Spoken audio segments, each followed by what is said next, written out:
आज राहुल गांधी नाराज थे, ये कहा जाए आग बबूला थे। आज वो मीडिया से, भाजपा सरकार से सवाल पूछ रहे हैं कि कांग्रेस इस देश की सबसे बड़ी विपक्षी दल है और आज ऐसे हालात कर दिए गए हैं कि कांग्रेस चुनाव ही न लड़ पाए क्योंकि बैंक अकाउंट फ्रीज कर दिए गए हैं। राहुल गांधी कह रहे हैं कि इस देश की अदालतें क्या कर रही हैं, चुनाव आयोग क्या कर रहा है। चुनाव आयोग के सामने पूरा मंजर है कि सबसे बड़ा विपक्षी दल जो है वो चुनाव नहीं लड़ पा रहा है। कांग्रेस आज सवाल उठा रही है कि 1994 कई साल पुराने केसेस अब जाकर उठाए जा रहे हैं। जब सीताराम केसरी कांग्रेस के अध्यक्ष हुआ करते थे, उस वक्त के केसेस कांग्रेस पर लगाए जा रहे हैं। यह तो कल्पना से विचित्र है। कांग्रेस कह रही है कि मुख्य विपक्षी दल चुनाव भी नहीं लड़ पा रही। मैं आपको बतलाना चाहूंगा, पिछले 10 सालों में यह कांग्रेस की सबसे बड़ी प्रेस कॉन्फ्रेंस थी, क्योंकि आज कांग्रेस अध्यक्ष मल्लिकार्जुन खड़गे के अलावा कांग्रेस की पूर्व अध्यक्ष सोनिया गांधी, राहुल गांधी, कांग्रेस के खजांची अजय माकन, कांग्रेस के मीडिया प्रभारी जयराम रमेश, तमाम लोग मंच पर मौजूद थे। आज कांग्रेस की बेबसी सामने आ रही थी और बात सही भी है दोस्तों। जब आपके पास लड़ने को पैसे भी ना हो तो यह मुकाबला कैसे होगा। सबसे पहले मैं आपको बतलाना चाहूंगा कि राहुल गांधी ने किस तरह से अपनी बात रखी। वो गुस्सा थे और वो अपनी वाजिब वजह बता रहे हैं। 1 महीने पहले कांग्रेस पार्टी के सारे बैंक अकाउंट फ्रीज कर दिए गए। आप सोचिए, आप किसी परिवार के बैंक अकाउंट फ्रीज करिए, किसी व्यक्ति के बैंक अकाउंट फ्रीज करिए, किसी बिजनेस के बैंक अकाउंट फ्रीज करिए, किसी भी संस्था के बैंक अकाउंट फ्रीज करिए, होता क्या है? एकदम खत्म हो जाता है। अगर आपने किसी परिवार का बैंक अकाउंट फ्रीज कर दिया, भूखे मर जाते हैं। वो कांग्रेस पार्टी के साथ किया जा रहा है। 1 महीने पहले यह हुआ और किसी संस्था ने, हिंदुस्तान की संस्था ने, किसी कोर्ट ने, किसी इलेक्शन कमीशन ने चूं तक नहीं कहा। सब ड्रामा देख रहे हैं। 20% हिंदुस्तान के लोग कांग्रेस पार्टी को वोट देते हैं। हम 20% लोगों को रिप्रेजेंट करते हैं और आज हम रेलवे टिकट नहीं खरीद सकते। आज हम अपने नेता को एक शहर से दूसरे शहर नहीं भेज सकते। हम एडवर्टाइजमेंट नहीं लगा सकते। और क्यों? 14 लाख रुपए 7 साल पहले 14 लाख रुपए का इशू है और 200 करोड़ रुपए का फाइन और सारे के सारे बैंक अकाउंट फ्रीज कर दिए। जब इनकम टैक्स, ये दिखाना मुझे जरा, सॉरी, क्या 200 करोड़, जब इनकम टैक्स, साफ इनकम टैक्स की जो एक्ट है साफ कहता है कि ज्यादा से ज्यादा 10,000 रुपए का फाइन लगेगा। तो यह है हिंदुस्तान का लोकतंत्र। यह क्रिमिनल एक्शन है कांग्रेस पार्टी के खिलाफ और हिंदुस्तान के लोकतंत्र के खिलाफ, और यह क्रिमिनल एक्शन हिंदुस्तान के प्रधानमंत्री कर रहे हैं। मेरी विनती है कि जो हिंदुस्तान के इंस्टीट्यूशंस हैं, जो वो अपने आप को हिंदुस्तान के इंस्टीट्यूशंस मानते हैं, डेमोक्रेसी को प्रोटेक्ट करते हैं, लोकतंत्र को प्रोटेक्ट करते हैं, हिंदुस्तान के कोर्ट्स हो, हिंदुस्तान का इलेक्शन कमीशन हो, वो इसके बारे में कुछ करें। और यह कहना कि हिंदुस्तान दुनिया की सबसे बड़ी डेमोक्रेसी, झूठ है। यहां कोई डेमोक्रेसी नहीं है। बिगेस्ट ऑपोजिशन पार्टी का आपने बैंक अकाउंट बंद कर दिया और 1 महीने कोई कुछ नहीं बोल रहा है। केसरी जी के टाइम से नोटिस आया है। तो अजीब सी सिचुएशन है। सब लोग देख रहे हैं और हर संस्था मतलब का रोल है इसमें। कोर्ट्स का रोल है, इलेक्शन कमीशन का रोल है। धन्यवाद।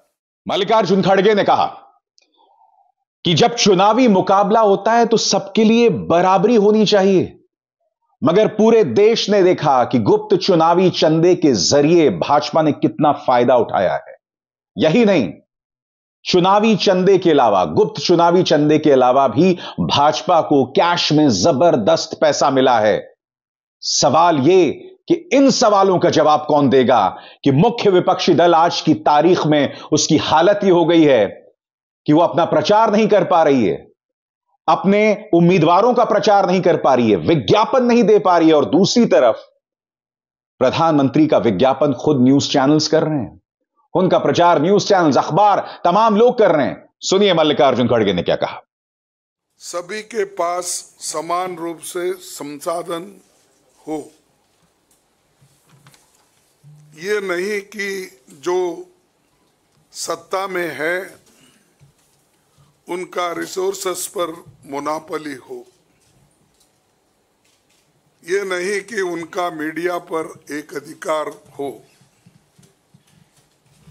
ये नहीं कि सत्ताधारी दल का संवैधानिक तथा न्यायिक संस्था जैसे आईटी, ईडी, इलेक्शन कमीशन, इन अपने दूसरे ऑटोनमस बॉडीज पर प्रत्यक्ष अथवा परोक्ष नियंत्रण हो। दुर्भाग्य से जो पिछले दिनों में सुप्रीम कोर्ट के हस्तक्षेप के बाद जो इलेक्टोरल बॉन्ड, चुनावी चंदा बॉन्ड के बारे में जो तथ्य निकलकर सामने आए वो बहुत ही चिंताजनक है, शर्मनाक भी है, क्योंकि इससे हमारे देश के छवि को ठेस पहुंची है। हमारे देश ने पिछले 70 सालों में निष्पक्ष चुनाव और स्वस्थ लोकतंत्र की छवि बनाई थी, उस पर प्रश्न चिन्ह आज उठ गया है।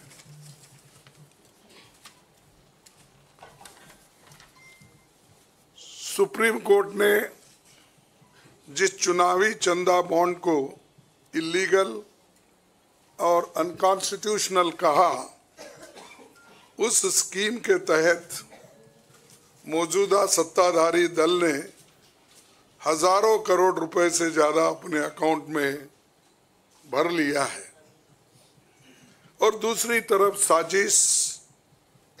साजिशन मुख्य विपक्षी दल का बैंक अकाउंट फ्रीज कर दिया गया है ताकि हम पैसों के अभाव में बराबरी से चुनाव ना लड़े और ना लड़ पाए। ये सत्ताधारी दल द्वारा एक खतरनाक खेल है। इसके दूरगामी प्रभाव होंगे, क्योंकि अगर डेमोक्रेसी को इस देश में बचाना है तो लेवल प्लेइंग ग्राउंड होना चाहिए। ऐसा भी नहीं होना चंद देशों में चुनाव हो रहे हैं, 99% वोट एक ही आदमी ले रहा है। ऐसा आपको तो मालूम हो गया रिसेंटली किन किन देशों में ऐसा हुआ है। तो ये सत्ताधारी दल द्वारा एक खतरनाक खेल खेला गया है। इसके दूरगामी प्रभाव होंगे, पर यह स्पष्ट है कि इस तरीके से किसी राजनीतिक दल को असहाय बनाकर चुनाव लड़ने में बाधा उत्पन्न कर और फ्री एंड फेयर इलेक्शन कभी नहीं कहा जा सकता। देश की जनता, एक आम नागरिक एक देख सकता है कि बीजेपी ने चुनावी चंदा बॉन्ड से 56% पैसे हासिल किए हैं, वही कांग्रेस को 11% ही मिले हैं।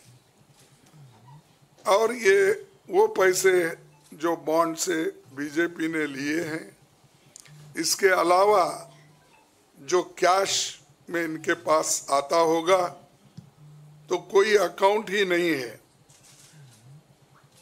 आप इनके खर्चे देखिए, हर तरफ इनका एडवर्टाइजमेंट लगा है और एडवर्टाइजमेंट में भी मोनोपोली बना ली है। प्रिंट मीडिया हो, टीवी हो और सोशल मीडिया हो, इनका बहुत डोमिनेशन है। लेकिन इतने पैसे एक पार्टी जमा कर सकती है, हिंदुस्तान के 70 साल के डेमोक्रेटिक व्यवस्था में ऐसा कोई नहीं किया। ये पहली बार ये सरकार अनेक ढंग से पैसे आज उठा रही है और इनके 5 स्टार ऑफिसेस से बड़े बड़े हर जगह आप देखिए और 4-4, 5-5 फ्लाइट एक मीटिंग को जाते हैं और उनके पीछे और 2-4 जाते हैं। एक मीटिंग का इतना खर्च होता है तो शायद ही कोई पार्टी, अपोजिशन पार्टी उसका 10% भी नहीं कर सकती मुकाबला। मैं कहना नहीं चाहता कि बीजेपी ने किस तरीके से कंपनियों से पैसे लिए, क्योंकि सुप्रीम कोर्ट तथ्यों की जांच कर रही है। हमें उम्मीद है कि सच्चाई बहुत जल्द हम सब के सामने आएगी।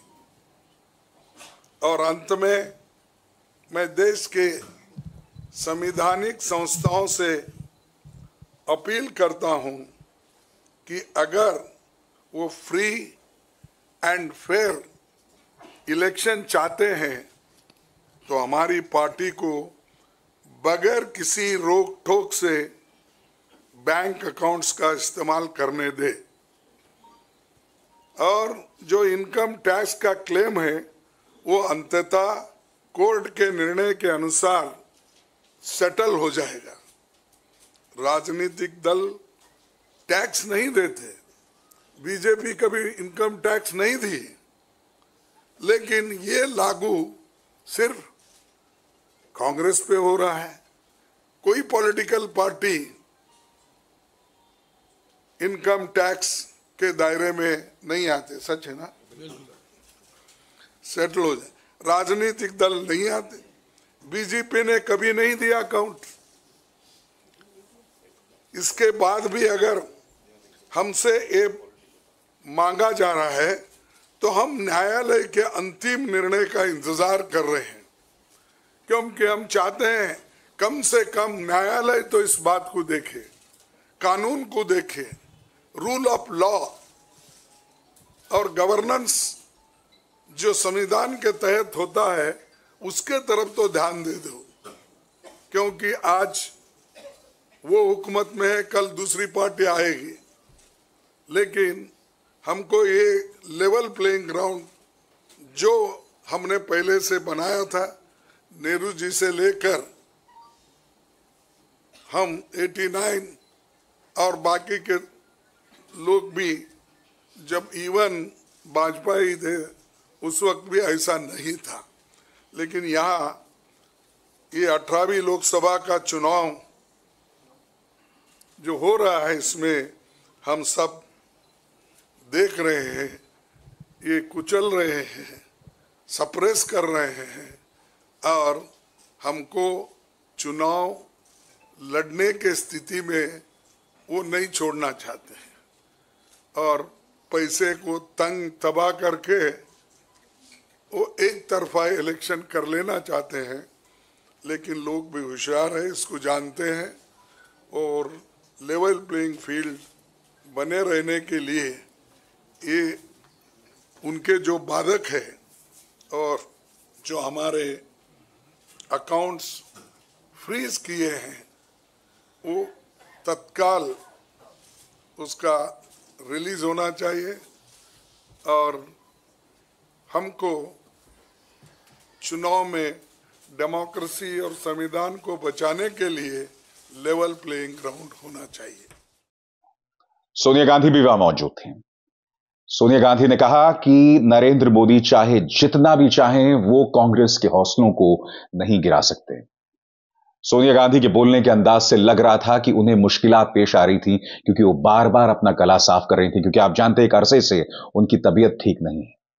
सोनिया गांधी ने कहा कि there is a systematic effort to cripple the Indian National Congress and their bank accounts are frozen. Money is taken away forcibly, यानी कि पैसा जबरदस्ती लिया जा रहा है.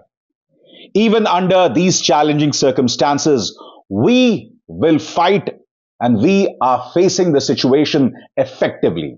सुनिए सोनिया गांधी क्या कहती हैं. A systematic effort is underway by the Prime Minister to cripple the Indian National Congress financially. Funds collected from the public are being frozen and money from our accounts is being taken away forcibly. However, even under these most challenging circumstances, we are doing our very best to maintain the effectiveness of our election campaign.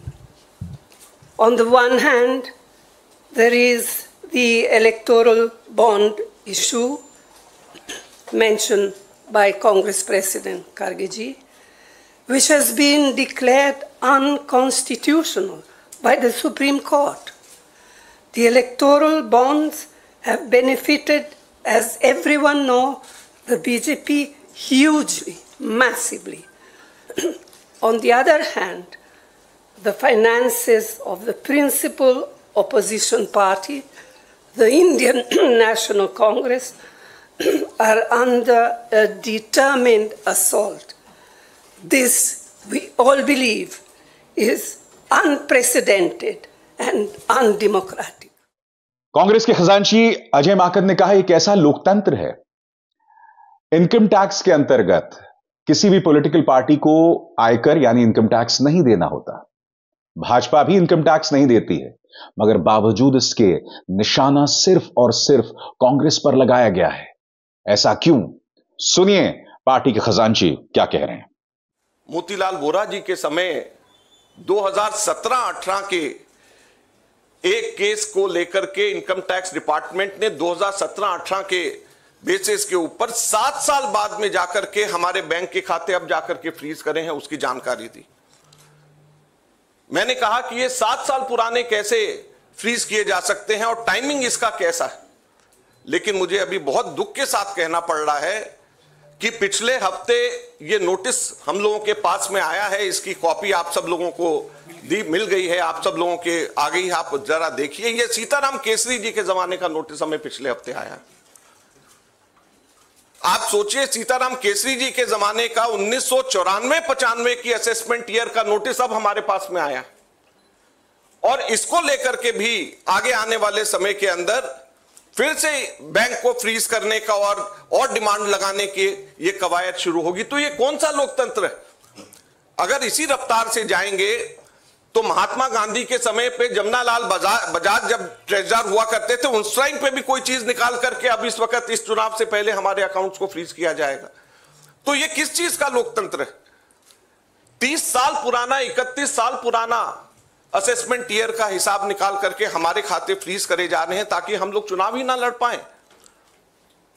हम लोगों के पास में मुख्यतः 3 बातें हैं कहने की. हर political party income tax से एग्जेम्प्टेड होती है. कभी किसी ने भी पेनल्टी इस तरीके से नहीं दिया, तो कांग्रेस पार्टी को अकेले क्यों चुना जा रहा है? दूसरा, इसकी टाइमिंग देखिए. 2017-18 का मोतीलाल वोरा जी के टाइम का और 1994-95 का सीताराम केसरी जी का समय, और केवल 1 महीना पहले चुनाव के घोषणा होने से पहले यह काम शुरू किया जाता है.